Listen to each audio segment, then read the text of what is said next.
Friends, मैं आपको आज एक बहुत इम्पॉर्टेंट वीडियो आपके साथ शेयर करना चाहता हूँ। आपने पास्ट में हमारे इस तरह के वीडियो को काफ़ी लाइक किया और इससे इनकरेज होके मैंने सोचा कि क्यों ना इस पे एक वीडियो किया जाए। मैंने काफ़ी 2-3 वीडियो बनाए हैं इस पे, लेकिन ये जो थोड़ा सा स्पेशल वीडियो होने वाला है, ये कुछ ऐसा होने वाला है जो आपको आपके सारे फॉरेक्स रिलेटेड प्रॉब्लम को सॉल्व कर देगा वंस फॉर एन ऑल।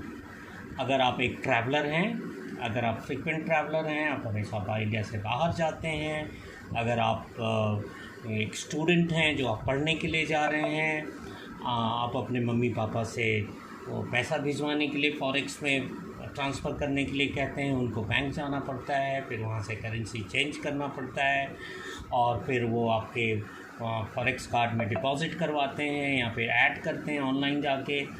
और बहुत सारे हैसल्स हैं, बहुत सारी चीज़ें हैं जिससे आपको ये मेरा वीडियो जो है आपको बचाने में मदद करेगा। मैंने पास में बात किया हुआ है इसके बारे में। मैं आपको एक कार्ड दिखाता हूँ, जस्ट गिव मी 30 सेकेंड। मैंने पास्ट में इस कार्ड के बारे में आपको बताया हुआ है, इस कार्ड के फ़ीचर्स के बारे में बताया हुआ है कि इसके क्या फ़ीचर्स हैं थोड़ा बहुत, लेकिन इसको आप किस तरह से एक फॉरेक्स कार्ड की तरह आप यूज़ कर सकते हैं और अपने जितने भी फॉरेक्स रिक्वायरमेंट, चाहे आप ट्रैवल कर रहे हो, चाहे स्टूडेंट हो, और चाहे फिर आप जो है क्या कहते हैं, कोई छोटे मोटे बिज़नेस ट्रिप करते हो या फिर कभी एज अ ट्रिप पे जा रहे हो, फाइनल घूमने जा रहे हो और आपकी फॉरेक्स की नीड होती है और आप फॉरेक्स नहीं ख़रीद सकते अचानक, फिर भी जो है आप कैसे इस कार्ड को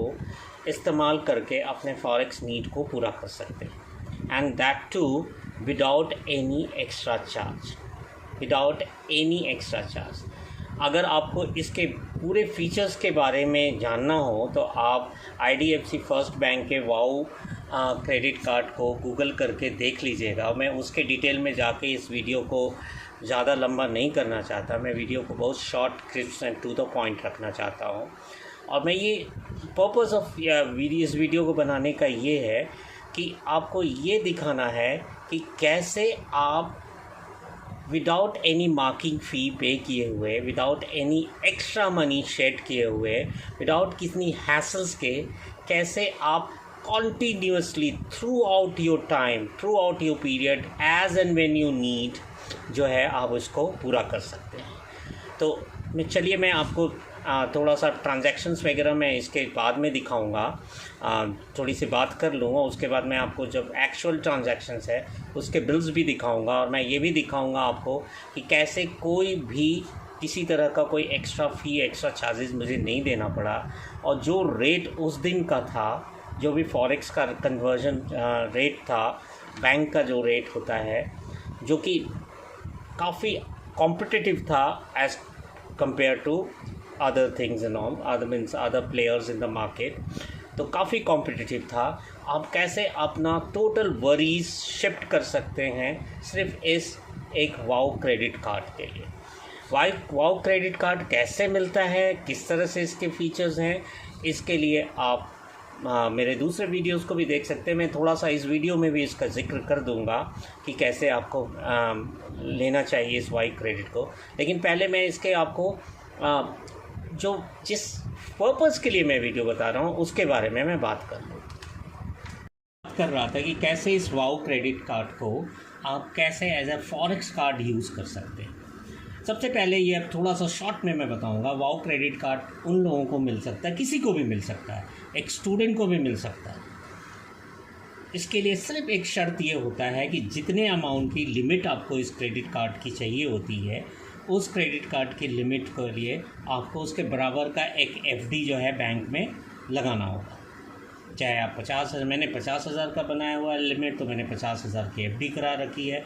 और FD कराएंगे तो नेचुरली वो 50,000 रुपये आपका ब्लॉक नहीं रहेगा, उस 50,000 रुपये पे आप इंटरेस्ट ले रहे होगे। से फॉर एग्ज़ाम्पल नाउ आप एक स्टूडेंट हैं, एक एग्ज़ाम्पल ले लेते हैं कि आप एक स्टूडेंट हैं, आप बाहर पढ़ने जा रहे हैं, यहाँ से जर्मनी, इटली, फ्रांस या मे बी इवन अमेरिका भी जा रहे हैं, आप पढ़ने जा रहे हैं, तो आपको हमेशा नेचुरली जो है या तो कुछ तो आपको कैश में लेके जाना पड़ता था और कुछ जो है फॉरेक्स कार्ड में लोड कर लेते थे, जब आपको ज़रूरत होती थी वहाँ स्वाइप करके आप यूज़ करते थे। अब फॉरेक्स कार्ड में जब आप लोड करवाते थे तो क्या होता था, आपका पूरा पैसा टोटल ब्लॉक हो जाता था एट वन गो। से फॉर एग्ज़ाम्पल आप यहाँ से जा रहे हैं, यूएस जा रहे हैं, तो आप इनिशियल 3 मंथ्स का आपको पूरा खर्च लेना है, तो नेचुरली आप 3 मंथ्स का खर्च लेंगे तो $1,000-1,500 जो है आप लेके जाएंगे। तो $500 आपने कैश ले लिया एंड $1,000 आपने फॉरेक्स कार्ड में ले लिया, क्योंकि आप ये कर सकते हैं। अब आपको फॉरेक्स कार्ड लेने की ज़रूरत नहीं है। तो जब आप फॉरेक्स कार्ड जब लेते थे पहले, जैसे मैंने मेरे दूसरे फॉरेक्स कार्ड वीडियोस में बताया था कि कहाँ से लेना चाहिए, कौन बेस्ट है फॉरेक्स कार्ड वाला, उसके बारे में वो वीडियो आप देख सकते हैं। लेकिन अब आपको फॉरेक्स कार्ड लेने की ज़रूरत ही नहीं है, क्योंकि फॉरेक्स कार्ड जब आप लेते हैं तो एक तो आपको कई फॉरेक्स कार्ड वाले बैंक वाले जो उसके एनुअल चार्जेस लगाते हैं, प्लस में फॉरेक्स कार्ड में जो मनी होता है उसको आपको यूज़ करना होता है, फिर अपलोड एंड अनलोड करने की झंझट होती है। जैसे मान लीजिए आपका पैसा बच गया, फॉरेक्स बच गया, आप आ गए पढ़ाई करके, तो उसको अनलोड करना पड़ता है, क्योंकि अनलोड नहीं करेंगे तो कुछ चार्जेस इम्पोज कर लेते हैं। तो उन सारे झंझट से आपको इस क्रेडिट कार्ड के थ्रू हेल्प छुटकारा मिल जाएगा। कैसे छुटकारा मिलेगा मैं बताता हूँ।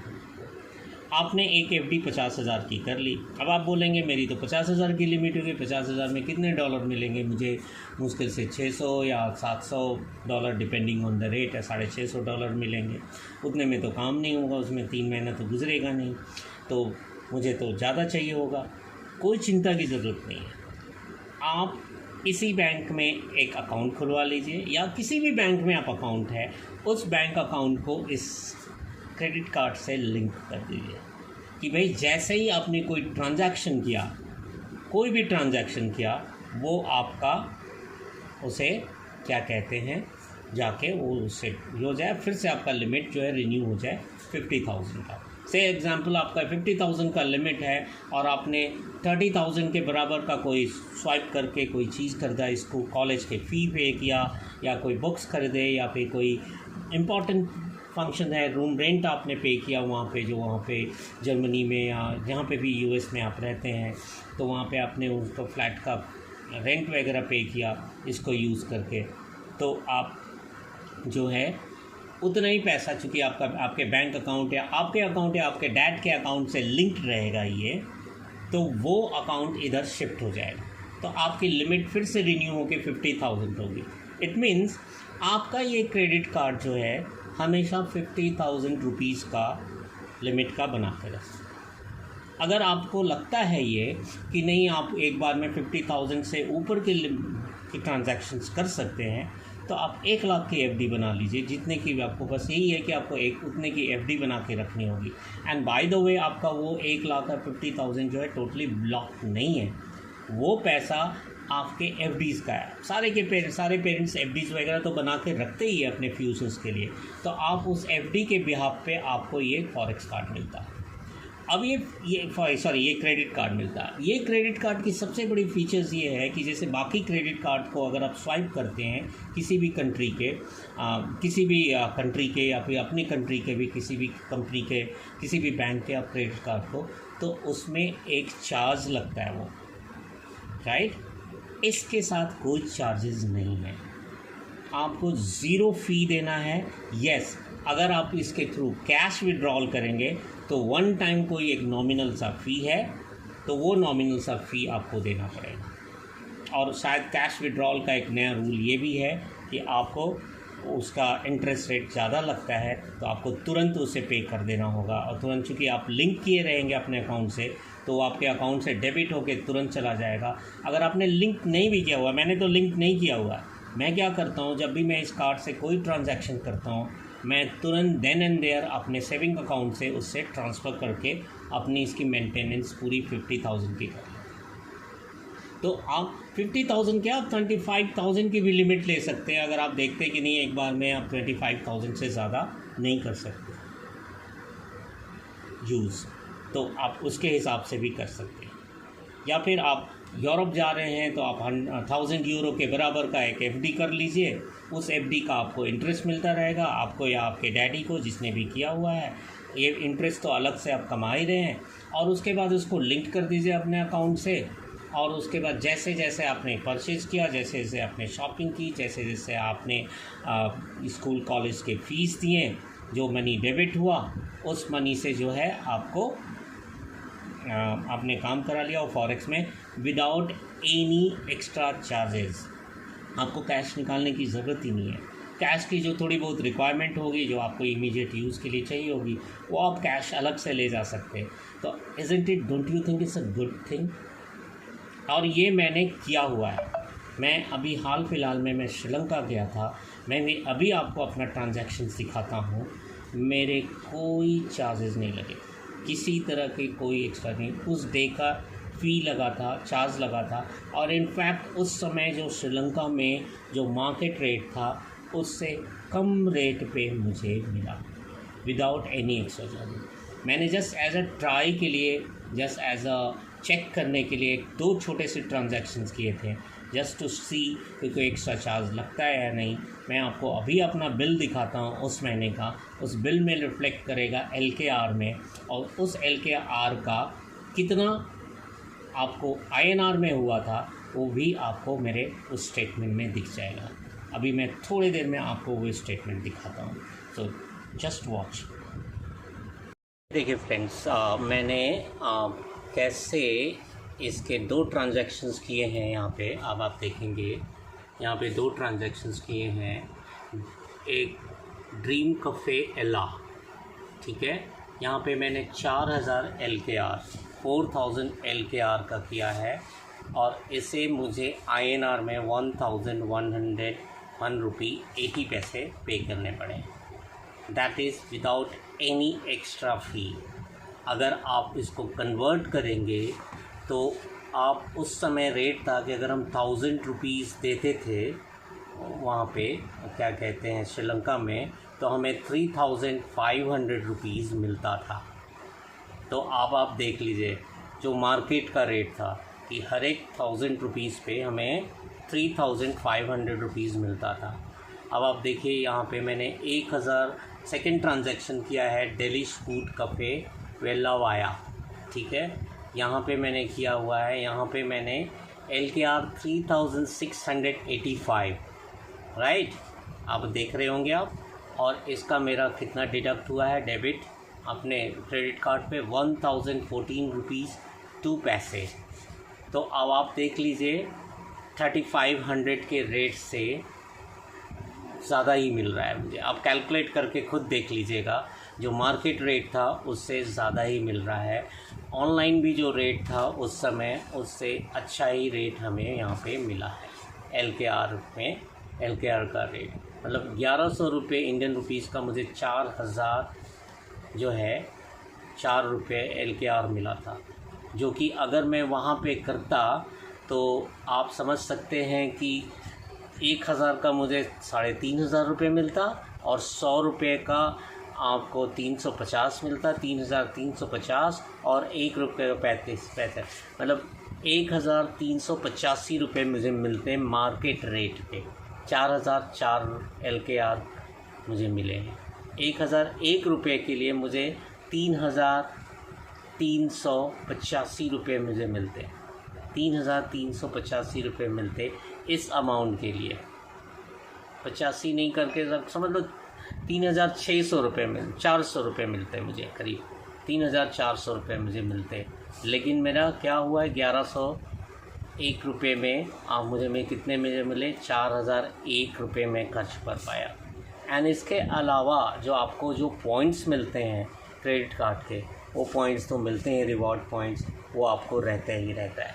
तो आप जब कभी भी आप इस तरह का अपना कोई फॉरेक्स रिक्वायरमेंट हो तो आप इसको विदाउट किसी तरह के सरचार्ज, किसी तरह के चार्जेस के आप वहाँ पे जाके फॉरेन कंट्रीज़ में ऑफिशियली आप यूज़ कर सकते हैं।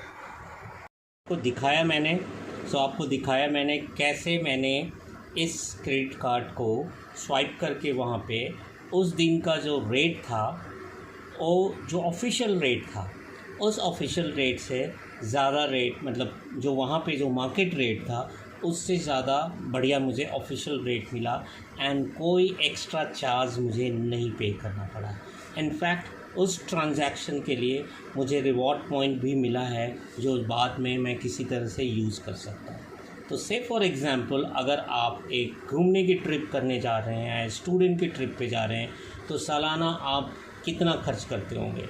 सालाना आप जो अपने ट्यूशन फ़ी और वो सारे चीज़ों को लेकर जो है अगर आप पे करते होंगे, मान लीजिए आप 7 लाख की जो लिमिट है अप टू 7 लाख तक में आपको कोई TCS नहीं देना पड़ता। एंड इनफैक्ट अगर आप स्टडी के लिए जा रहे हैं तो 7 लाख की लिमिट नहीं है, उससे हाई लिमिट है, 15 लाख तक की है पर एनम, पर फाइनेंशियल। वो आप देख लीजिएगा TCS की क्या रिक्वायरमेंट है, वो मैंने TCS का एक अलग से वीडियो बनाया हुआ है, उसमें डाल रखा, मुझे एग्जैक्ट याद नहीं है एज ए स्टूडेंट, या बैंक से भी पता कर लीजिएगा कि TCS कब अट्रैक्ट होता है। जैसे नॉर्मल जो है आप ट्रैवलिंग के लिए जाते हैं, नॉर्मल किसी तरह चीज़ें के लिए जाते हैं तो आपको जो है 7 लाख की अपर लिमिट है पर पर्सन, पर पासपोर्ट होल्डर कि उसके बाद ही TCS लगता है, उससे बिलो में कोई TCS नहीं लगता। तो किसी तरह का आपको एक्स्ट्रा गवर्नमेंट को पे करके रिक्लेम नहीं करना पड़ता। लेकिन हाँ, आप जब इसको ये करते हैं, ट्रांजैक्शन करते हैं, तो आपको किसी तरह की एक्स्ट्रा फ़ीस नहीं देनी पड़ती जो दूसरे क्रेडिट कार्ड में आपको देनी पड़ती है। Don't you think? एंड सबसे बड़ा चीज़ एक हैसल जो होता है कि आपको फॉरेक्स लेके जाना है, फॉरेक्स को आपको अपलोड कराना है अपने कार्ड में। मेरा वो वीडियो देखिए फॉरेक्स कार्ड वाला, मुझे अपलोड करने और अनलोड करने में कितनी प्रॉब्लम हुई थी। इंडस IND बैंक का वो वाला वीडियो ज़रूर देखिएगा, आपको पता चलेगा कितना कम्बरसम प्रोसेस है वो। और यहाँ पे आपको किसी तरह का कुछ करना नहीं है, आप अपने बैंक अकाउंट में पैसा रखिए साहब। आपने सिर्फ एक FD 50,000 या 25,000 जो भी लिमिट है वो उसको आप लिमिट का आप credit card, wow credit card लीजिए और आराम से कीजिए। हाँ, मैं ये कहता हूँ कि आप इससे कोशिश मत कीजिएगा कि आप कैश निकालिए इस क्रेडिट कार्ड से। कैश की अगर आपको रिक्वायरमेंट है, अगर कुछ कंट्रीज ऐसी होती हैं जो कैश रिच है, मतलब कैश यूज़ करती हैं, जैसे जर्मनी आप जाते हैं वहाँ पे कैश ज़्यादा चलता है, कार्ड भी चलता है लेकिन कैश ज़्यादा चलता है, तो कुछ जगह पे लोग कैश ही करते हैं, तो वो कैश आप अलग से फॉरेक्स ले लीजिए यहाँ पे, वो अलग चीज़ है। लेकिन जो कैश की रिक्वायरमेंट नहीं है, जो फॉरेक्स कार्ड की रिक्वायरमेंट है, उसको रिप्लेस करेगा ये आपका वाओ क्रेडिट कार्ड। तो और आपको किसी तरह का कोई वरीज़ नहीं है, इसकी कोई एनुअल फ़ी नहीं है, sir life time free credit card and all, क्योंकि ये किसी को भी मिल सकता है। इवन इफ़ आप you are not a IDFC first bank customer, आपका बैंक अकाउंट किसी दूसरे बैंक में है, तब भी आप ये वाओ कार्ड के लिए आप अप्लाई कर सकते हैं। ओनली आपका शर्त यह है कि जितनी की आपको क्रेडिट लिमिट चाहिए उस बैंक में उतने की FD खुलनी चाहिए और उस FD के बिहाफ में मिलना चाहिए। अगर आपका दूसरे बैंक में अकाउंट है तो आप उसमें एक छोटा सा अकाउंट कोई भी खुलवा लीजिए, सेविंग्स, नॉर्मल सेविंग्स बैंक का, विदाउट एनी डेबिट कार्ड वगैरह। तो आप आराम से ऑनलाइन उनके ऐप के थ्रू, मैंने सारे पेमेंट जो है ना, जैसे ही मैंने श्रीलंका में ट्रांजैक्शन किया, मेरा रिफ्लेक्ट किया उसमें जितना रुपीज़ में आया, मुझे दिखा कि इतने रुपीज़ मेरे डेबिट कार्ड से इंडियन रुपीज़ में डेबिट हो गया है और मेरा लिमिट कम हो गया, उतना रुपीज़ मैंने तुरंत ट्रांसफ़र कर दिया देन एंड देयर। वो आपको मेरे दूसरे बिल में आपको दिख जाएगा। अगर आप कहें तो अगर आप बोलेंगे तो मैं दूसरा बिल जो है वो इसमें आपको लगा दूंगा कमेंट बॉक्स में, ठीक है। तो चूँकि वीडियो काफ़ी लंबा हो जाएगा, मैं इस वीडियो को बहुत लंबा नहीं बनाना चाहता। बेसिक चीज़ ये है कि अब आपको किसी फॉरेक्स कार्ड के पीछे भागना नहीं, कोई नियो सीओ, कोई बुक माई फॉरेक्स वगैरह किसी तरह की नहीं। मेरे पास है बुक माई फॉरेक्स का कार्ड रखा हुआ है, मेरे पास इंडस IND का भी है, मेरे पास ICICI बैंक का भी है। मैंने अपने दूसरे वीडियो में इसके बारे में बात भी किया, लेकिन मैं अब कोई अपलोड एंड अनलोड नहीं कराने वाला। क्योंकि क्या होता है, जब आप फॉरेन ट्रिप में जाते हैं, अगर आपका पैसा बच जाता है उस कार्ड में, थोड़ा सा बच जाता है, तो आपको अनलोड कराने में भी बहुत सारे चार्जेस देने पड़ते हैं। इंडस IND में मुझे बहुत ज़्यादा फ़ी देना पड़ा, जितना मार्केट रेट था उससे मुझे मिला ही नहीं। तो आप देखिए कितना पैसा आप सेव कर सकते हैं। अपलोड कराते समय भी चार्ज लेते हैं ये, अनलोड कराते समय भी चार्ज लेते हैं, और रेट जो है वो आपको उस पर्टिकुलर डे का देंगे, जिस डे का उस डे का नहीं देंगे जिस डे आपने एक्चुअली ट्रांजैक्शन दिया। क्योंकि क्या होता है, कई बार आप, जैसे मैं श्रीलंका गया था, मैं यहाँ से डॉलर लेके गया था कैश में, तो यहाँ से लेके गया था, उस समय जिस समय लिया था तो $1 का श्रीलंकन रुपीज़ का ट्रांजैक्शन रेट जो था 312 314 था। कभी उससे पहले जब मैंने अप्लाई किया था 321 था। गिरते गिरते गिरते गिरते आकर वहाँ पे जब पहुँचा तो 304 रुपये 50 पैसे में मुझे एक्सचेंज कराना पड़ा वहाँ पे डॉलर को, $1 को। तो आप देख लीजिए जिस समय मैंने जो लिया था उस समय जो रेट था और जिस समय मैंने एक्चुअल ट्रांजैक्शन किया उसमें कितना डिफरेंस आया था। तो इन तरह के डिफरेंसेस के जो लॉसेस होते हैं उससे अगर आप बचना चाहते हैं, क्योंकि आपके बैंक में आपका पैसा आपके बैंक में पड़ा हुआ है, आप सिर्फ 50,000 का FD करा के एक बार बैठे हुए हो और उसमें भी आपको इंटरेस्ट मिल रहा है। आप एक्चुअली तभी पे कर रहे हो जब आप उसका ट्रांजैक्शन कर रहे हो, और किसी तरह का कोई चार्जेस नहीं है, कोई एक्स्ट्रा चार्जेस नहीं है। एक्चुअल जो बैंक रेट उस पर्टिकुलर डे उस पर्टिकुलर टाइम पे होगा वही चार्जेस आपके अकाउंट से, आपके क्रेडिट कार्ड से डेबिट होगा, आपके INR में डेबिट होगा, ठीक है, वो आपके INR में रिफ्लेक्ट करेगा। आप कंपेयर करके देखिएगा, एक बार ट्राई कर लीजिए जैसे मैंने ट्राई किया था। मैं तो अब इसको बिंदास, कभी भी कोई फॉरेन ट्रिप पे जाऊंगा मैं इसी को यूज़ करूंगा, मैं कोई अपलोड नहीं कराने वाला। अगर सिंगापुर जैसे कंट्री जहाँ पे टैपिंग की वजह से ज़रूरत पड़ती है मेट्रोज़ वगैरह में, तो मैं अपनी वाइफ के लिए भी यही कार्ड बनवाऊँगा मैं, एक दूसरा अनदर ये करके। क्योंकि क्या है, और आप जब वहाँ पे ट्रिप से आ जाएंगे फॉरेन ट्रिप से, तो एक्चुअली आपको क्रेडिट कार्ड से किया हुआ आपने यूज़ कर लिया, आप अपना ही लिमिट से यूज़ कर लिया, आपने 50,000 के लिमिट का आपने यूज़ किया हुआ है और एक्स्ट्रा नहीं है, तो आपको पे करने की भी ज़रूरत नहीं है उस समय। जब आप घर आएंगे, वापस आएंगे, जब आपका बिल आएगा, बिल में एक आपको 15 दिन का टाइम देता है, उस 15 दिन टाइम में आप INR में पे कर दिए, तो आप उस समय वो पैसा भी बचा सकते हैं। मैं रिस्क नहीं दिया कि कोई भूल जाऊँ वगैरह वगैरह, मैंने तुरंत ट्रांसफ़र करके देन एंड देयर 50,000 का लिमिट रखा, क्योंकि मुझे 50,000 का लिमिट मेंटेन करे रखना था। You never know where you need it, when you need it and how much money you need it. तो don't you think this is a very good thing? No need to buy any forex card. This is the thing, this is the topic. Don't buy forex card, go for wow card, wow credit card. Wow is really wow, trust me, it's tried and tested. मैं कभी भी किसी को wrong suggestion अपने video के through, मुझे कोई IDFC पास से कुछ नहीं मिल रहा है, चौन्नी भी नहीं मिल रहा, ठीक है, मैं कोई प्रचार नहीं कर रहा हूँ इनका, लेकिन ये कार्ड है, बढ़िया कार्ड है, इसकी यूटिलिटी अच्छी है, तो मैं बात कर रहा हूँ। लेने से पहले मैं, I am not a credit card person, trust me, मैंने अपने लाइफ टाइम में कभी क्रेडिट कार्ड नहीं लिया हुआ है, लेकिन only for my forex need, जब कभी मैं फॉरेन जाऊँगा, अब मैं इस क्रेडिट कार्ड को हमेशा से यूज़ करूँगा। तो इफ़ यू थिंक कि आपको मेरी बातें अच्छी लगे, यू ट्राई इट आउट, अच्छी लगे, आप इस वीडियो को अपने फ्रेंड एंड फैमिली से शेयर कीजिए, and please subscribe to my channel. I need badly subscriptions from you people, because yes, my channel is monetized, but still is a long way to go. So please do this favor to me and share with your friends and family. Thank you very much for watching me and bearing with me. Bye bye. Tata.